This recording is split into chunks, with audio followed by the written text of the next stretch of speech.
American government പണ്ട് സോംബികളെ ഉണ്ടാക്കാൻ ശ്രമിച്ചിട്ടുണ്ടെന്ന കാര്യം നിങ്ങൾക്കറിയാമോ? അതെ, കോൾഡ് വാർ നടക്കുന്നതിനിടയിൽ MK അൾട്ര എന്ന പേരിൽ CIA രഹസ്യമായി ചില പരീക്ഷണങ്ങൾ നടത്തി. മനുഷ്യന്റെ ഓർമ്മകൾ മായ്ക്കുക, ഇല്ലാത്ത ഓർമ്മകൾ നൽകുക, ചിന്തകളും പെരുമാറ്റങ്ങളും നിയന്ത്രിക്കുക, ഇതൊക്കെയായിരുന്നു ഈ പരീക്ഷണങ്ങളുടെ പ്രധാന ലക്ഷ്യം. ഇതിലൂടെ മനുഷ്യരെ പറയുന്നതെന്തും അനുസരിക്കുന്ന സോംബിയെ പോലെ ആക്കുകയും ഈ സോംബീസിനെ ഉപയോഗിച്ച് കൊലകൾ ചെയ്യാൻ പോലും ഇവർക്ക് പ്ലാൻ ഉണ്ടായിരുന്നു. ഇതിനുവേണ്ടി മാരകമായ രീതികളാണ് അവർ ഉപയോഗിച്ചത്. ചിലർക്ക് ഹൈ ഡോസിൽ വളരെ ഡേഞ്ചറസ് ആയ മയക്കുമരുന്നുകൾ നൽകി, ചിലരെ തീവ്രമായി ഹിപ്നോസിസ് ചെയ്തു, ചിലരെ ഉറങ്ങാൻ അനുവദിക്കാതെ ടോർച്ചർ ചെയ്തു, മറ്റു ചിലരെ ക്രൂരമായ മാനസിക പീഡനങ്ങൾക്ക് വിധേയരാക്കി.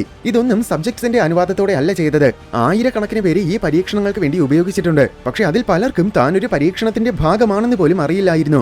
ഈ പരീക്ഷണങ്ങൾ കാരണം ഒരുപാട് പേർക്ക് കാര്യമായ മനോവിഭ്രാന്തി ഉണ്ടായി, ചിലർക്ക് തീവ്രമായ ഭയമുണ്ടായി, ചിലര് ഹാലൂസിനേഷൻസ് ചെയ്തുകൊണ്ടിരുന്നു, അപൂർവം ചിലർക്ക് മരണം പോലും സംഭവിച്ചിട്ടുണ്ട്. ഈ പ്രശ്നങ്ങൾ പുറം ലോകം അറിയാൻ തുടങ്ങിയതിനാൽ ഒടുവിൽ 1973 പ്രോജക്ട് MK അൾട്ര അവസാനിപ്പിച്ചു.